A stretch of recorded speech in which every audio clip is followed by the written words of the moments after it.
just recorded this great interview with my friend Thomas Sheedy, the president of the new organization Atheists for Liberty. I think it's a good organization, and Thomas and I have been friends for a long time. He's a really smart guy, and he's definitely an up-and-coming player in the next iteration of what the atheist movement is going to look like. So I hope you enjoy the show. If you do, please like and subscribe. I appreciate your support. Thanks, and have a wonderful day. Okay, and we're recording. Thanks for joining me, Thomas Sheedy. Thomas Sheedy on the Firebrand for Good channel. Thank you for joining us at our coronavirus, all the major shows now, Tonight Show, Jay Leno, not Jay Leno, he's not on anymore, but the Tonight Show and the Late Show, they're all doing these coronavirus home things, and so we at Firebrand for Good had to also leave our studio audience and provide the same quality that you get from network television these days. So here we are in our professional quality studio. Well, I got to say, Dave, thank you so much for having me on the show. It really means a lot. Kind of something I've been looking forward to for around 5 to 6 years, actually. So yeah, man, 5 to 6 years. That's so we should tell everybody, you and I have known each other for a long time. I met you at the ripe age of 18, I think it was. Well, I technically met you at 17, but we really met and actually got to really speaking to one another when I was 18. Yeah. I don't remember the first time that we shook hands very well, but I do remember the first time that I remembered you very well.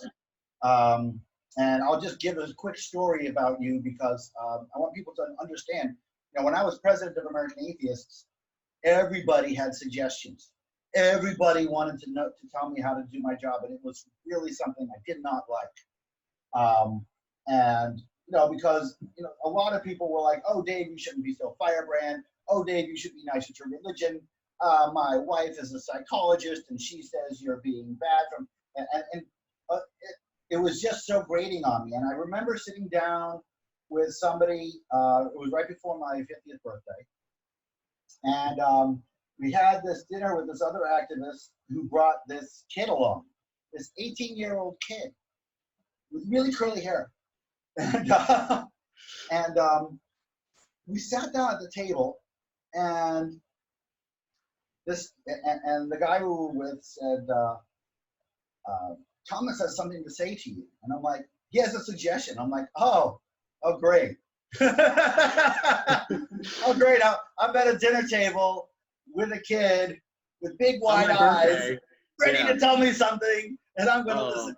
And then this kid, Thomas Sheedy, laid out a plan that involved multiple organizations. First of all, he correctly identified a problem. He correctly designed a solution. He included other players. He had an implementation plan in his head, and he volunteered to do the implementation. And it was just a very impressive meeting for an 18-year-old. And since then, Thomas and I have been keeping in touch, and now Thomas is all grown up. Yeah, I kind of have your job now. Right. And more, you're the best person for it. I mean, frankly, you are the best person to take over the reins as the firebrand atheist leader. I mean, you're the guy, as far as I'm concerned. There's a lot, and I've no shade at all to any of the other leaders in the movement who are doing their shit. I mean, there's a lot of great friends and leaders that are doing their shit. But I mean, if you're talking about the person who wants to, bring on the big picture, stay the course, go back to atheism, go back to separation of church and state, big tent atheism with a firebrand mouth, that's you, Thomas. So I'm really glad. That's why I wanted to have you on the show to talk about you while I don't let you talk. That's the whole plan. I think we're going to do that a little bit to each other. Right, no shit, it's right? just the fault of us being us. But, so Thomas, tell me about your new organization, your new 501c3 organization. I am a life member of your organization, a paid life member of your organization. Tell people about it. So, I am the founding president of a new organization called Atheists for Liberty. We premiered a few months ago at CPAC, and our goal is to maintain sort of an environment of free speech and free discussion, while also protecting separation of religion and government. We want to promote open dialogue and open discussion, and our tagline for that is free speech, free thinking, freedom for all. These are elements that made New Atheism popular in the first place back in the 2000s, going into the 2010s. New Atheism was the counterculture because it promoted this sort of open dialogue about ideas that couldn't be criticized. And we were winning every battle. We were winning in the courts. We were having politicians throughout the country and throughout the world come out as atheists and non-believers. This was a great time for us. If you were active in the 2000s and active in the early to mid 2010s, you were an atheist. If you wanted to be in the counterculture, if you wanted to make change in the world and stand for Enlightenment principles, this is where you ought to be. But sadly, over the past few years, we've seen the atheist movement pretty much die, take a wrong turn and die. And that's because many people embraced an intersectional social justice, overtly feminist ideology, fourth wave feminist ideology that goes after people for simple demographics, despises firebrand atheists like ourselves that made atheism popular in the first place, and where we got atheism into the news and in popular culture. Meanwhile, they're firebrands about every other social issue. And they said that there was a systematic form of sexism, of racism, of bigotry, of homophobia, of Islamophobia, whatever that word means. And we bought it up. We believed it. We let these people onto our boards in many different national and international organizations and student groups, local groups, state coalitions, and New Atheism kind of died out.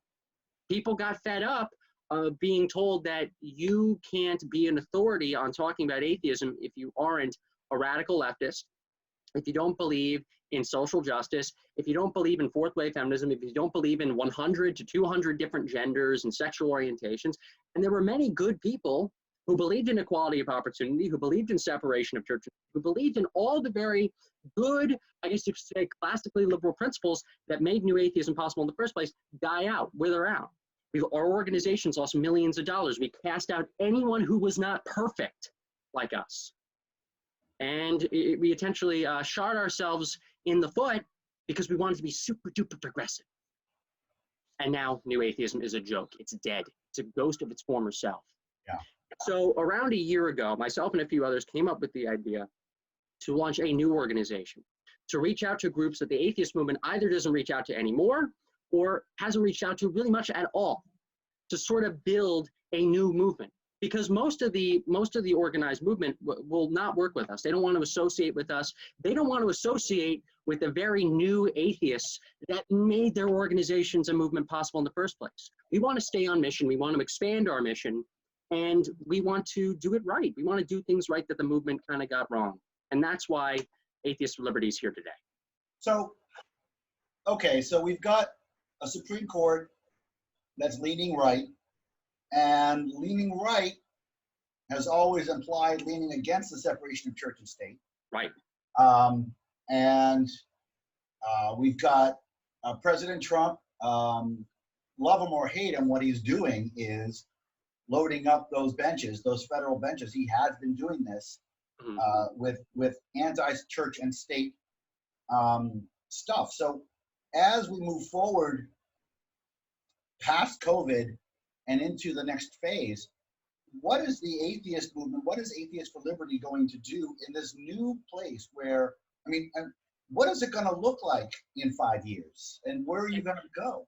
In 5 years, it's going to look radically different than it is even now. If you look in, say, organized conservatism, organized libertarianism, there already is a giant atheist and secular presence there. These people are simply just not vocal about church-state separation. They're not vocal about being open atheists and wanting to be accepted as everyday conservatives or libertarians or classically liberal people. The intellectual dark web, but many good liberals has the same exact problem when it comes to this. And right now, you're starting to have some conservative leaders, especially young conservative leaders, see the reality that we need to get past this sort of church lady 1980s. We're going to tell you what to do. We don't like the gay pride parade that was marching down the main street 20 years ago. We don't like the kind of sex you have. We want to impose what you do in your bedroom kind of mentality. Many conservative leaders realize, wow, we've conceded so much ground to the other side. And for so many atheists, around a quarter of the U.S. population, even more now, many atheists thought, oh, well, since I am an atheist, the only party I could join, the only movement I can join is the Republican Party and the conservative movement, because the only party I could join, is the Democratic Party and is progressive and the progressive movement, because they saw the other side as the religion-only side. Right. As if you were to support certain principles like small government, a strong military, gun rights, not believing in crazy gender ideology or anything like that, that didn't matter, because you would still not be accepted for being an atheist. And it's time that we move past that. And many young conservative leaders are starting to see that. There's still a lot of work to be done, though. President Trump appointing certain people to the Supreme Court is a good example.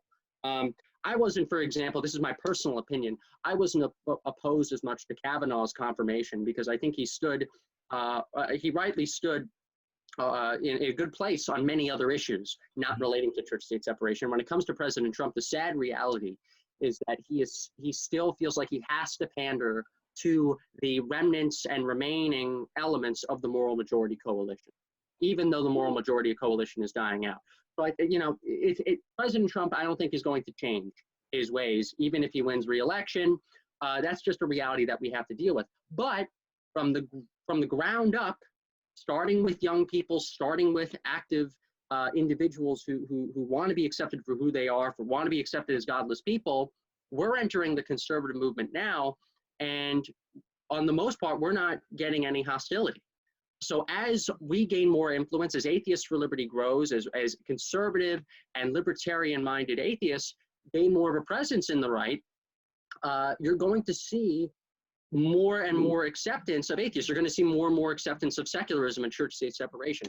The main problem for all this is that the movement has not really done much to reach out to the other side in that regard. You were the only person who did it prior to Atheists for Liberty's launch. And even then, you got flack from your board, you got flack from some volunteers that were with you. There were people who you thought to be allies who published articles saying, I understand secularizing and normalizing atheism on the right end and getting these people to support church-state separation, but I personally don't like their politics. So I want to make sure that the movement doesn't reach out. Yeah, I was purity tested, and it was the precursors to the purity test. The fact that I was lowering myself to going to CPAC and talking to those people was way more of a negative than the positive of, I got a couple hundred signups at CPAC, and I gave away all my buttons, and I made a whole bunch of friends who were atheists. Now, that didn't matter, because I went to talk to those people. And those people who were at CPAC, those atheists at CPAC, they were 100% of them now. 100% of them were not our kind of atheists, and we didn't want them in our big tent. And you're seeing the consequences of that, Dave. You're seeing the consequences. Yeah. I, for example, love that the Secular Coalition for America has helped establish the Congressional Free Thought Caucus. I love it. It's what we need in Washington. The core principles of what the caucus stands for is amazing. But look at the members. What is the one thing they all have in common? They're all Democrats. So what's going to happen at the end of the day? You're going to have many conservatives. You're going to have many libertarians. You're going to have many even good-hearted liberals. Any liberals that we're reaching out to do, we're not just reaching out to conservatives, by the way. They're going to think that they're going to think that if you are an atheist, or if you're standing for the separation of church and state or atheist issues in Congress, you must be a lefty. You must be on the left or the far left. Isn't this the stereotype that we tried fighting over the course of several decades, that we're not just these godless communists, that there are atheists that are of various different political ideologies, and we're not just some blank copy of the Soviet Union? Right. I thought, why have we stopped pushing to go against that stereotype? I think it's because many people that are now in the organized movement and in positions of leadership, not going to name specific names, some of them believe that ideology. So speaking of ideology, you mentioned something and you glossed over it, and I want to go back to it. Your Atheists for Liberty is a politically centrist organization. And so you mentioned that on the conservative side, you're not seeing very much hostility. Yeah. I'd like you to talk a little bit about that, because I remember when I went in to CPAC in 2014, we got some hostility. Yeah. None of it was like terrible, but there were some fiery conversations, and I remember having a fiery conversation with some bigwig from the American Conservative Union, Right. runs CPAC. Yeah, things really have changed, and Yeah. it's for this simple reason. It is the sort of cool kid fighting back against SJW stuff and woke culture. So to give a little history lesson again, the atheist movement. It was cool to be an atheist back in the 2000s and early mid 2010s. Being an atheist was the counterculture, and we were critiquing creationism because we saw that as silly. There were big atheist YouTubers that were saying why creationism is silly, and some of them made big giant series about how silly certain passages in the Bible are because they have no factual basis in the real world. We mocked creationism, and many of these same atheist YouTubers who saw, by the way, the fourth wave feminist social justice warrior infiltration of atheism, they then started making a lot of videos and content about why feminism is poisonous, why this crazy gender ideology is just wacko. And as these people were leaving the atheist movement or got kicked out of the atheist movement, the previous counterculture, when the new counterculture came, which actually, surprisingly to say, this is conservative, that's sort of new counterculture, standing for free speech, being against social justice warriors and what they're doing. It has the same kind of vibe, that same kind of anti-feelings, we're promoting facts, just like what we did to creationism vibe. And it sort of forced conservatives, especially young conservatives, organizations like Turning Point USA, Young America's Foundation, Young Americans for Liberty, to sort of develop a more secular tone. In a way, and I don't think our opponents would like to hear this, we can kind of thank the left for making the right actually more accepting and more secular. And that's what's really happened. That's what really happened. And it's turning way less into this Judeo-Christian, read the Bible, we're a Christian country, how dare the atheists come in culture, to rather live and let live. We stand for free speech, we stand for your right to speak, we stand for differences of opinion, agree to disagree. That sort of classical liberal culture is now coming in to even conservatism, even MAGA land. And it's really enriching to see, especially as an atheist activist who really wants to normalize atheism on that side. I mean, it's hard for me to stomach. I can't envision a world where I'll ever vote for Donald Trump. But I'm not advocating for people to do so, by the way. Right, we're a neutral organization. We're not just catering to conservatives. Right. And you're a 501c3 and you're not endorsing anybody. Yeah. I have substantially red pilled. I've gone from a far left progressive to a classic liberal.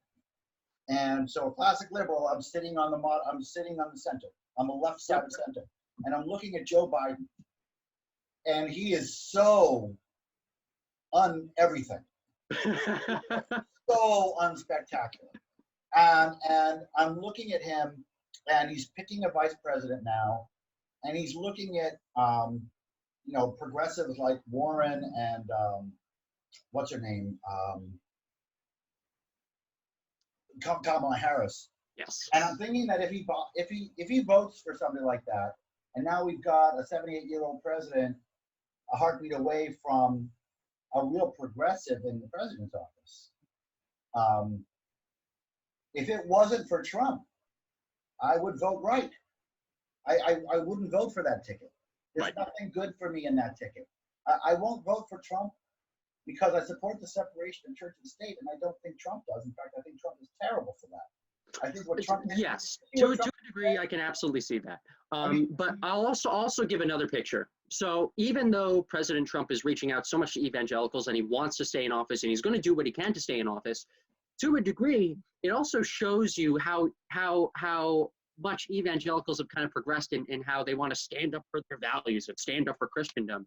They elect a New York billionaire who likes to hang out with women. I'm being nice by saying that, likes to hang out with women a lot, who has had 3 wives and is a New York City partier. if he ran in the 1980s, and many people like Oprah were asking, oh, are you going to run for the presidency in like the 80s and 90s? He probably felt like he wouldn't have a chance, because if he ran, say, as a Republican, he would have not been able to get elected at all. So on certain policies, I do disagree with the president. I do think that some of the things that he's doing is not helpful for sort of promoting the big tent of the conservative movement, doing what many good young conservative leaders are doing. I know he's playing politics, a lot of politicians do. But in a way, I kind of smile. I'm kind of a little happy to see the direction that this ghost of the moral majority, this choice that they've had to make. And this is another reason why the window is so open for us as atheist activists to go in there and say, we also don't care about feeling. We also care about facts more than we care about feeling. We just happen to have disagreements about theology. We also don't like cancel culture. We also don't like this cringy SJW fourth wave feminism because it killed our movement. We're on the same side. And yes, we're going to show you why promoting separation of church and state and standing for secularism is actually a better thing for the country and better for your movement. And we're going to work together on that. I don't think President Trump is going to change on that, but that's my take. And then just to add on to that as well, 2-3 times, we're not just catering to the conservative movement. This is not just a organization for atheist conservatives. There are liberal Democrats who are not fourth wave feminists, who are not social justice activists, who don't believe in canceling people, who believe in the First Amendment, who believe in free speech, who believe that America is mostly a good place. Yes, with some imperfections, but it's not a systematically horrible, racist, sexist hellhole. We want to reach out to those people too. We want to reach out to libertarians, centrists, independents. We're the real big tent atheists here. You and me, we're actually staying on mission. We didn't change. You were a little woke. You made your mistakes, but overall you saw the mission. You knew what business you were in. These people didn't care. And they shot themselves in the foot. They took our movement and they put it into a shredder. And we lost millions of dollars over their selfishness. And it's pathetic. They're making my job harder. They're making the job of people that actually want to normalize atheism and secularism harder because they want to play progressive. They want to play super. They're actually against equality. I think as the president of Atheists for Liberty, they're making your job easier because they're not doing anything. They're not doing any work anymore.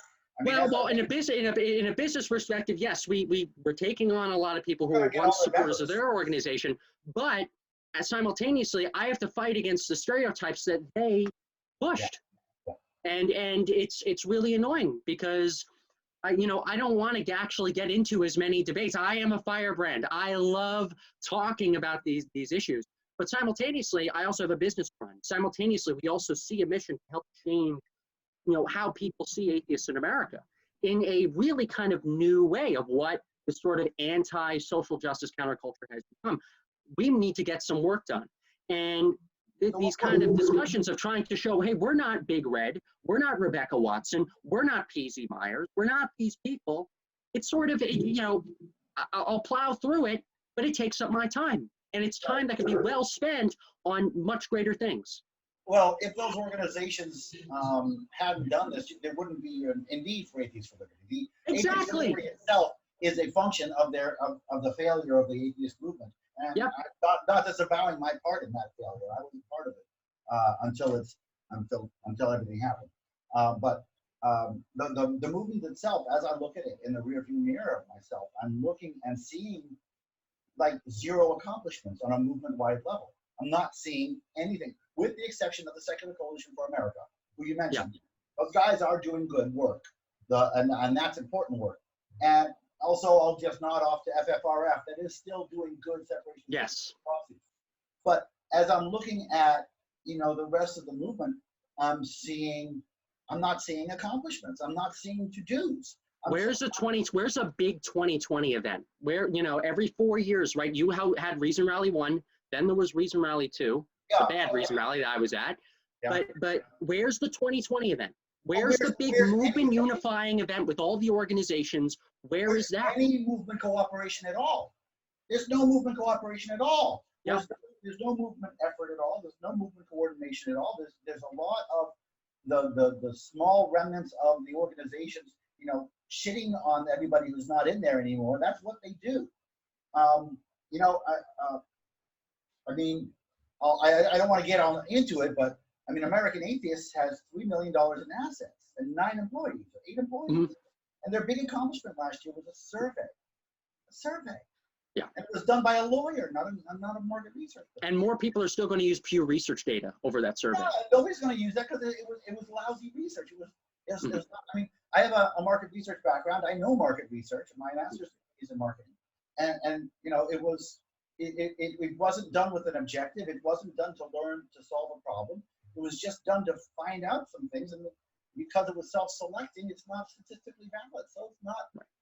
I mean, why did they do that? But that's because they have nothing to do, because they're not fighting the fight anymore, which is why I'm so happy, which is why I think that those folks are doing Atheists for Liberty a favor, because they're practically abandoning the entire sector. Yeah, and as much as I like to get new members, that's, you know, it's something that doesn't always give me pleasure. Right. Because I had to work on this for over a year, around a year and a half.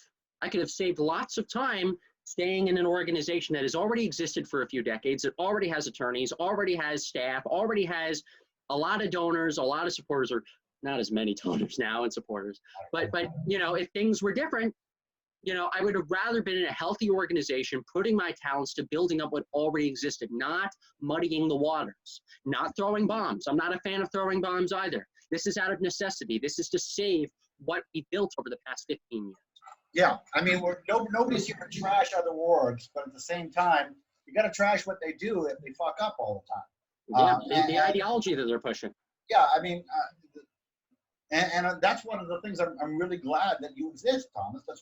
I'm really glad that Atheists for Liberty exists, because there's no firebrands in the organization. I mean, there's you and there's Armin, and maybe Michael Sherlock. But yeah, I mean, they're both great. Right, but I mean, there's so much room now for the new atheist movement to come in. You know, the new atheist movement. The new atheist movement. I mean, that's what I see. I see Atheists for Liberty, and Atheist Alliance International, and Atheist International Association of Atheists, and Atheist Republic as the next generation. Oh, and the Council for Ex-Muslims and Recovering from Religion. In my brain, that's what I see as the next version of this atheist movement that is not about purity tests. And if you're more black or female than I am, then you get a higher weight in your views. You know, it's about, let's solve problems together. We're not living in an oppressive environment. Let's work as equal partners towards a common goal without trying to shoot each other down. Exactly. And that's why I think, so as this thing, I mean, I look at Trump, and I do think Trump is going to lose. And I do think Biden's going to win. And when Biden wins, I think the progressives will be emboldened. Okay, and I believe that what you'll see from the Biden win will be that mechanism that drove atheism into progressivism will be strengthened. And I hope I'm wrong. Hopefully, believe all women is going to die, but I think progressivism is going to be more outgrouping, more because they're going to be emboldened, because they're going to beat Donald Trump, and that is going to mean it's all on you guys, because they're going to completely abandon the right. They're going to completely abandon the center, and that's a lot of fucking atheists. That's a lot of atheists. According to research, conservative atheists were originally at 10%. That was in 2010. Now in 2020, that's up to 20%. So that's atheist conservatives. That's the hardest group still to reach out to when it comes to being accepting of atheists. Give that statistic again in a complete sentence. 20% of conservatives are atheists? Yes, 20% now in 2020. Wow. That's not including libertarians. That's not including all the classical liberals. That's not including the liberal Democrats that have seen their side go crazy and are not into the social justice and the feminist stuff. You know, that's huge. And that's conservatives. Wait, 20% of non-libertarian conservatives are atheists? Well, people identify as conservatives. I don't know if they're more libertarian or less libertarians, but people who say they're conservative. Oh. That's huge. That's huge. That is huge. It shows since 2014. And it shows you too, this is why, for example, organizations like Walkaway are doing so well. It shows you what the atheist movement has done. It turned off a lot of atheists. It turned off a lot of people, from organized atheism, because they embraced woke culture more, they embraced social justice more, and they went over to conservatism. And they took their secularism and they took their atheism with them. So what's life like for a conservative atheist these days? I mean, yeah, when you mentioned that there was not a lot of pushback that you're getting from Atheists for Liberty going to CPAC, mm-hmm. What is life like for a conservative atheist in MAGA land? It's actually really fun. So I remember looking at footage of you in 2016 on Full Frontal with Samantha Bee, debating a few various conservative radio hosts. There were like little 2-second clips of you getting into a conversation, and that host wasn't that receptive. I remember just facially seeing some of those same hosts come up to our table now and say that they love chatting with us.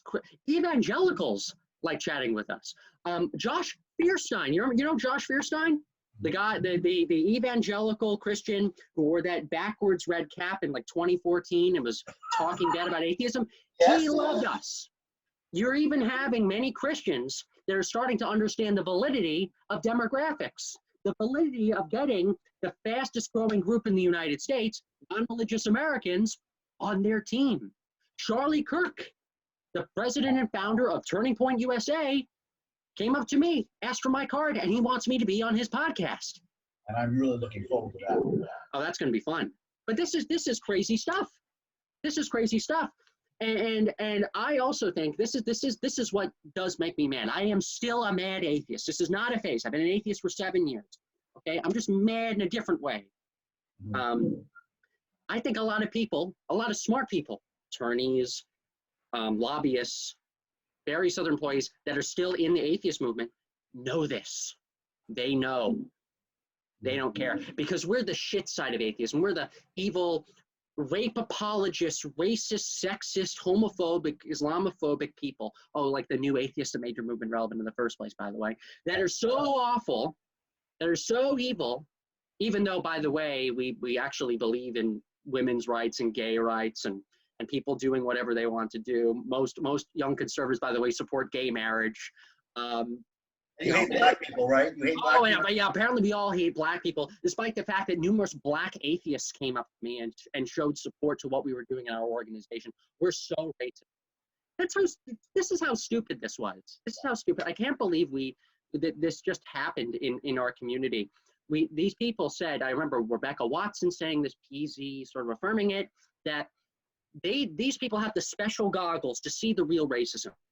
That apparently if they go to a conference and they see too many white men science nerds, that automatically it was the equivalent of a cross burning. And because people were of a certain skin color, a certain pigment, and had a penis, automatically there must have been hate. There must have been sexism, there must have been racism. Am I saying all atheists are good people? Am I saying that there has never once been any bad incident at an atheist conference ever? Absolutely not. But this idea that it was systemic, that it was rampant, that it was everywhere, that this was a common occurrence, it wasn't. And it was a joke. And we let these bloggers dictate what was happening. It makes me annoyed. And I know it makes you annoyed too, because you as a good-hearted person believed them. You believed that what they were doing was good. Yeah. You wanted to expand the organization. You were doing this as a good thing. You were not, by the way, Dave, you were not a bad person for believing that. You thought they were good people, and that they had the future of the movement in mind. Now they just wanted to warp that movement to make their ideology succeed, and they took you down. And it annoys me, because, by the way, I look up to you. You are my hero. You've always been my hero ever since I was 16 years old. Who was the one person in celebrity culture, in atheist culture, and anything? People will know me. Oh, Thomas Sheedy. He's the David Silverman fanboy. And I always have been a David Silverman fanboy. I always will be the David Silverman fanboy. Because you were a professional. You were strategic. You wanted the movement to win. Yes, you got caught up with some of the woke stuff, but a lot of people did. And a lot of people are regretting it now. And you deserve forgiveness for that. Kind words. Thank you. By the way, I go on tangents. I say this on every podcast I go on now. I go on tangents all the time. Because this is stuff that needs to be said.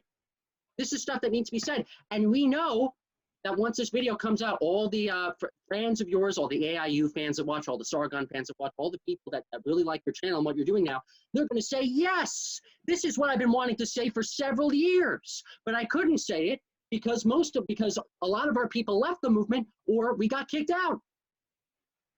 Yeah, it's regretful. And now we're here. And now we're here. And now we're here to rebuild it. Well, you're here to rebuild it. I'm going to try and boost you up as much as I can. So, I mean, I want to tangent off a little bit because we didn't actually discuss talking about this, but this morning I saw Donald Trump announcing that he was declaring churches to be essential workers and that he wanted churches to open right away and because people need church, this country needs more God, and as I'm looking at that, and I think that's one of the most, it's one of the reasons I won't vote for him. I mean, I won't vote for him for a bunch of different reasons, among the separation of church and state, and yes, his views on women. But my point is that he's going to kill people. He's going to kill people. He's going to kill his own people. Yeah. He's sending them into, I mean, and the people who are going, and no, he doesn't have authority, and the governors are going to do what they say, but the churches are going to skip the governors. The churches down in the South, where they're very, very red, are going to listen to their president who says, have church, and they're going to build up those churches again. People are going to fucking die. So I have various viewpoints on this. First off, I am actually on the right on this issue when it comes to the idea of businesses starting to reopen. I think as long as we have individuals who make smart choices, not make Darwinistic choices, stay 6 feet away from people you don't know, wash your hands, wear a mask, individually, as a smart person.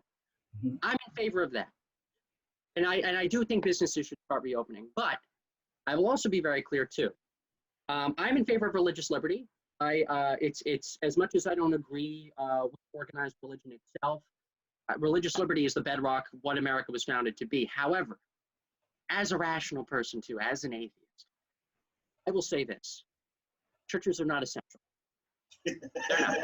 Okay, there are little caveats and little exceptions. Like some big churches, they have soup kitchens, they do feed people. Some people need services that some churches provide, but that's not even all churches. Not all churches even have those services at all. And you're seeing a growth in society of secular pantries, secular community centers, of alternatives to do that. Why do restaurants need to stay open? Why do grocery stores need to stay open, or at least restaurants for takeout? So you can eat, so you can live. What's the main tenet of being a Christian? Of believing that Jesus Christ is your Lord and Savior, and that you are going to believe and you're going to practice no matter the circumstance, right? So this is the thing. Why do you really need this building if we know scientifically that it's not safe to open yet? Why not pray on your own? Why not get together with friends that you or other church members that you know are healthy, privately, as a few people, and do that on your own? A lot of churches are also still doing virtual events. I've been getting text. But now Trump is going to say, I'm worried now that the mega churches are going to reopen again. I'm worried now that the pieces of shit, the mega pastors who don't, I can't remember their names anymore right now. But I mean, the mega pastors, they don't give a shit about their flock. They're going to flood that thing, and they're going to take their money, and they're going to because religion is separate on the most part from government authority. Not all these churches are going to do their best to keep their members socially distant. I saw an interview between Sean Hannity and Mark Cuban last night about coliseums and stadiums reopening. Mark saw Cuban actually gave a very good detailed plan. We'll have families that know each other, or families that know each other, or groups of people that know one another stick together. You're going to wear masks. You're going to drink beer, or you're going to drink soda from a straw. You're going to enjoy the game, but we're going to separate people, and we're going to have it regulated right. So we open the economy back up. We open back up. I am with the conservatives and the libertarians on that. I think opening up now really should start to happen, but let's still be smart. Let's still be smart about it. And because religion is not subject to much government government power and government regulation, there's no guarantee that some of these megachurches are going to abide in the same way that sports stadiums will. Oh, there's no guarantee. People could be subject to illness. I know some people might not like saying that. It's rational. I like freedom. I like liberty, but we also need to be conscious of our health. We can do both, people. We don't have to pick one or the other. Let's be smart people. Let's not say, oh, we're just animals and we're going to go afraid of Darwinism. No. If we're really smart individuals, then let's act like it. If churches really are, yeah. All right, so, I mean, I'm not disagreeing with you too much, but I am disagreeing with you some, because we have a social responsibility here, okay? The government has a social responsibility. And, we closed down the country because we as a society have a social responsibility. And I think if we are opening up the country again too early, we are shirking that social responsibility. But the too early is a mesh, right? We drive cars every day because there's a value to human life, and we all know it. And we could save all the people who die in car crashes every day by simply getting rid of all the cars. But Right. We, and every progressive and every conservative, makes the conscious decision every day. No, we want cars more than the X number of people who will die today because of those cars. But when we look at, so it's all a judgment call. Nobody's evil. But when I'm looking at the obvious statement that you just made, that when you're dealing with a baseball event in a stadium versus a megachurch, the megachurch is going to pack those fucking seats. And those fucking seats are going to be packed with people who now listened to the president and are going to go and put themselves in an unnecessarily dangerous situation. And I understand your point about personal responsibility. I get the personal responsibility, and I get the fucking nanny state argument, and I'm with you on the nanny state argument. And that whole argument is just a matter of a sliding scale. And where my sliding scale sits, where is safety? Where do you give up safety in order for freedom? Where is that living for you? And that's the balance that we're seeing. But when it comes to a mega church, which is this weekend, there are going to be packed mega churches, and they're not going to have masks, and they're going to sing, and not only are they going to be packed in, they're going to hug and sing and jump around and scream. And yeah, I get the idea that they're all adults, most of them. Some of them are children, some of them are old, and some of them are going to go spread that shit back to their other relatives unknowingly. But I believe that there's a social responsibility here to mandate that churches not do this. I really think that, I get the whole concept of the separation of church and state means that the government can't go in and tell a church. I don't seek that, okay? I don't seek this to be an excuse for the government to go in and fuck with churches. I don't seek that. But I'm really, really perturbed by the idea that we are about to inflict COVID-19 on the Christians. It's not a morally or ethically or scientifically sound position. I remember watching television when this crisis was really starting to hit the United States in March. And I remember watching on television a reporter going out to a woman in a car, all these cars, packs of cars leaving a church for the night. They just had services. I believe this was at a mega church. And this one woman said, "Oh, I don't need to worry about coronavirus. I don't need to worry about getting this disease. The blood of Jesus will protect me." I saw the quote. And You know, remember, Atheists for Liberty, folks, we are about religious liberty.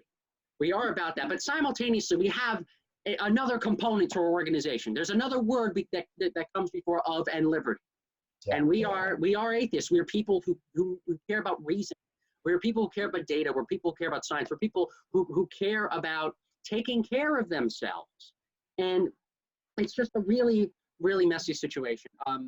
You know, this is also another reason, by the way, where even though I hold certain political positions on the political spectrum, I actually haven't gotten much into the COVID-19 politics of COVID-19.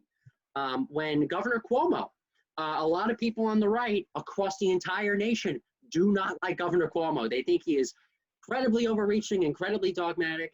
When Governor Cuomo started to provide his Albany, New York updates on what citizens should do, what the government is doing, I watch those lectures every single day, and I went by the book.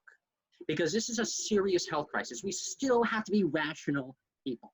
We have not had a crisis so big in the United States that caused so much death and so much harm to people and to families since the Spanish flu of 1918.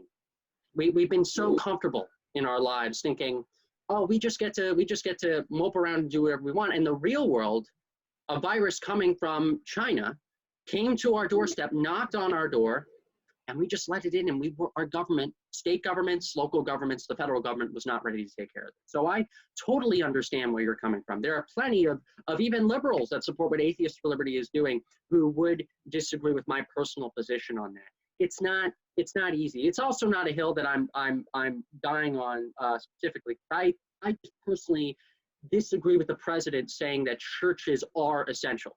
I think there are certain portions of churches, and this is not even most churches, that provide like soup kitchens again and you know, services that feed people. But again, there are secular alternatives. There's law enforcement agencies that can help. There are so many alternatives to make sure that Americans can be taken care of during this crisis. Well, and churches can have soup kitchens without filling mega churches full of people. Yes.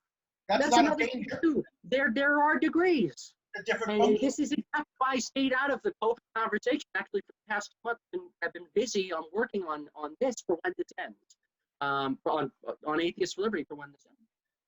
It's just so messy situation, and really the best part, I guess, of what we can say here is we're going to have to play it by ear, and as rational people, make the best choices that we can be to protect ourselves and our families. So, what are you doing right now, Thomas, to protect yourself? How? I'm staying isolated. I'm not leaving town. I am making smart choices. I live on Long Island. I'm not going to Brentwood, New York, or Wyandanch, New York, where thousands upon thousands of people in cramped homes have been getting coronavirus. And I'm very happy to live in a town where there hasn't been many cases. We only have around 100 cases or less in my town, and overall, where my local hospital that used to connect many towns used to have around 200 people dying a day. Now we have 11 people or less dying a day. But it's because a lot of people are making smart choices to still practice social distancing. I know this is here's something I'm going to actually critique the conservative movement on. There still is this sort of anti-intellectual, to a degree from some people, anti-scientific sort of viewpoint where if a coronavirus vaccine comes out, I'm going to proudly not take it. If I'm being told to wear masks, I'm proudly not going to wear one. I actually don't think the government should force people to wear masks, but people should. It's the right thing to do. You're not going to get sick then. You're not going to spread a virus that you might not know that you even have. It could stay dormant in your body for a while. So there's less of a chance for you to spread it to your friends and family and your neighbors. There's a fine line here, folks. Yeah. And this is it. By the way, this is another reason why Atheists for Liberty exists. The conservative, at least when it comes to our outreach to the conservatives, we're doing outreach to many groups. When it comes to the conservatives, right, we need to stop it with this sort of anti-science, anti-facts when it comes to medicine, and facts when it comes to religion too, mentality. This is what's making your opponents win. And that needs to stop. If you care about demographic change, if you care about winning elections, if you care about growing your community, be smart. And don't infect your family. It's that simple. And I think, this conversation is not perfect, right, Dave? There's so much nuance in this. And we know the nuance exists. Yes. And we acknowledge the nuance. And it's so important that we don't. But you're speaking the truth, right? I mean, the conservatives who hold on to mythology are making it worse for conservatism, because all they have to do to win at this point is dump the mythology, embrace science, and and really bring in all of the people who are being rejected by the left. Yeah. I mean, we're all about the conservative, especially among young people, is now about facts don't care about your feelings. It's that great Ben Shapiro quote from 2015. I totally agree with it. And on the most part, I personally agree that at least the conservative movement and the liberty movement and the intellectual dark web and the sort of classical liberal stuff and the anti-SJW side is right about all of that stuff. All of that stuff when it comes to gender ideology, when it comes to rampant racism everywhere, it's a joke. But religion and certain scientific issues, because of what the moral majority has done, it's a thorn that they need to take out of them. They need to take it out of themselves. And by the way, I'm fine with the Republican Party staying and the conservative stay if they want to still believe in God and be Christians and have their faith. I will support them 100%. I care about religious liberty. I care about religious freedom. But let's stop getting this. Let's stop it with the church lady look. Okay? Normal people who are not woke, who are not crazy feminists, who are not super duper progressive. A lot of them are not joining you because they see you holding up this mythology and wanting you to have some of this mythology get into government. And by the way, this is not the majority of the conservative, but this is some elements that still exist in it. They see that as the right-wing version of woke culture. And that needs to end. And I'm here to help end that. What percentage of the people you think that is? What percentage of the people do you think right now are in conservatism who actually actively want to insert religion into public life? I don't even think I can give a very good percentage. I can just state from personal experience that it's not a lot. When we premiered at CPAC, there were a lot of 65 and older individuals that came up to us and were either atheists or who had nieces or nephews or children or grandchildren that were atheists. The culture of being against social justice warriorism and woke culture has really changed conservatism for the better. And even among old people, they're coming to the conclusion that this sort of church-lady attitude of how we're going to govern morality and govern people's lives is not a good way to go about things. What we got a very, very, very, very tiny amount of flack. We got like 2 to 3 people that were giving us problems. Wow. That was it.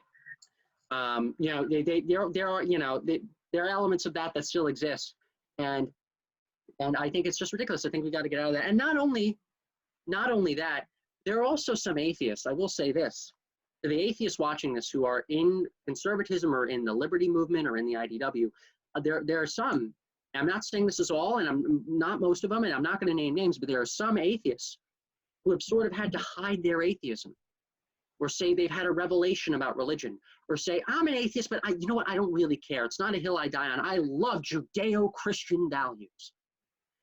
Despite the fact that secularism is running rampant now in conservatism, there's people who still feel like they have to play that game. Oh, I'm not an atheist, or I'm an atheist, but I don't really care. Or I'm an atheist, but I'm more agnostic now. Or I'm an agnostic, but I don't really care about it. I see that. I'm like, come on. The odds are in our favor now. And you still feel like you have to play that game? You're not doing any of us a service by pretending to be something that you're not. And by the way, you're actually disrespecting Christians who actually believe in Judeo-Christian values and say they really do and they genuinely believe it. Let's not lie to them. Let's work with them. And let's be who we are. We are atheists. And we support secularism. And we think secularism is good for Christians too. So is that peer pressure on atheists? I don't even think it's much peer pressure. I think it's people thinking that they're going to have peer pressure on them. And that's what really annoys me. I really don't think they have to do this anymore. That age is done. This is why conservatism, the IDW, the Liberty Movement, it's anti-SJW cool kid culture now. Embrace it. I'm here to be with you in it. Rock and roll. Rock and roll. Thomas Sheedy, president of Atheists for Liberty. How can people get in touch with you? And most importantly, how can people donate to your organization? Yeah, so this is a really good part. I've learned from the best. So, yes, we need your support. We want you to listen to this podcast, to like and share Firebrand for Goods material on this. Dave, thank you so much for having me on. Oh, but we also need your money. We do need your money. We really need it. Go to atheistsforliberty.org. There's a center red button right in the middle that says join us. Click that button. Membership, folks, is $10 a year. We're a 501c3 educational nonprofit organization. You can write that off on your taxes. You can become a monthly donor. You can upgrade your membership. It's fine by us. Yeah, $10 a year. Let's do $5 a month. Do $5 a month. $10 a year isn't enough. These guys, no, I mean seriously, Thomas, you're great. You're the president of your organization, and yeah, $10 a year for membership is great, but I don't think you should be asking for that little. I think that your organization is important and you're growing, and I think, I mean, I'm just going to make the pitch for you, Thomas, okay? Because because what's happening here is the atheist movement, the atheism has grown, exploded, right? People in atheism are now everywhere, and the atheist movement has contracted and fizzled. And so now there's this tremendous wealth of unaffiliated atheists. We thought we had a lot of unaffiliated atheists before. Now we have an incredible amount of atheists, and they're growing. And there's no atheist organization, or there are very few atheist organizations with a broad enough view, and only one atheist organization with the capacity to help the conservative part, the conservative and centrist of the atheists, as the conservative movement churns and changes. And yeah, the conservative movement is churning and changing. And it's churning and changing because there's so many more atheists coming, among other many obvious things. Yeah, Atheists for Liberty is something that I think, I mean, I was the original, am I life member #1? Yes, you are actually. All right, good. I want to keep it that way. I guess I get to keep it that way. But I think that Thomas is a really talented guy. I've known him for years, and I think the mission here is really on point. So I really hope that people will donate to Thomas. So Thomas, I'll go back to you now. How do people find you? So please find us you can go on Facebook, Twitter, Instagram, and search up Atheists for Liberty. We have a big presence there, and we're trying to grow it. We also have a YouTube channel that you can subscribe to. I have a green screen right behind me. It has our beautiful content right here, our website, all of our colors. I have a gaming streaming webcam. I have a bunch of other tech that's right beside me that I've not set up yet. We're going to be having podcasts. We're going to be having YouTube videos. We're going to be having gaming streams. If you want to reach out to the hip Gen Z millennial crowd, my generation. I was born in '98. I like memes. I like pushing for change, and I like my generation for doing so. So we're going to have a lot of cool stuff. On a more professional level, we're going to be at various conferences. We're going to be at Freedom Fest. That's going to be in Las Vegas in July. That's sort of the libertarian CPAC for the libertarians. We're going to be at Mobilize 2020 for Young Americans for Liberty. We're one of the 2 official sponsors for the new MythCon, the next MythCon event in 2020, called #BetterDiscourse. It'll be on August 23rd in Milwaukee, Wisconsin. And a lot more stuff that I can't even explain because I'm running out of breath here. Additionally, one thing I want to know, Dave, I love the shirt you're wearing. Oh, so yeah. For Liberty, we have a permanent presence on slug.com, which is the free speech community. It's a great place to discuss controversial ideas. There's a lot of talk right now about tech censorship. Slug is the place to go to when it comes to talking about controversial issues, and Atheists for Liberty is there. We're also on agnostic.com, which is the social media website specifically for atheists, agnostics, and other various non-religious individuals. We're there. We're here. We're growing, and we need your support. And we're reaching out to so many different groups. We're reaching out not only to conservatives, but to libertarians, to liberals. I hope Devin takes a look at this. I've been a big fan of his for years. We're not just the right-wing organization. We care about the big tent here. Yeah. If you're against both theocracy, and you're against social justice dogma, we're the place for you. Please support Atheists for Liberty today. And I'm glad to be moving forward. And thank you so much for having me on the show. Oh, it's great to have you on here, Thomas. You and I talk all the time. We're good friends. And I'm really glad you have it. This, by the way, is Batman. Batman also endorses Atheists for Liberty. That's what he just said to me. And it was a good show, Thomas. I'm really glad. I love it. I mean, I hate to say, I don't hate to say it. You remind me a lot of a younger me because you get all fired up and you know, you can go up to Thomas and say, "Hey, Thomas, how's the weather?" And you could just talk for a long time, really and passionately, and be right. A fact, that's a fact, that's a fact. And I love that about you. So thanks for coming from on. the best. Yeah, thank you so much. Very nice of you, and thanks for the kind words as always. Great to be friends with you and great show. And I'll talk to you very soon.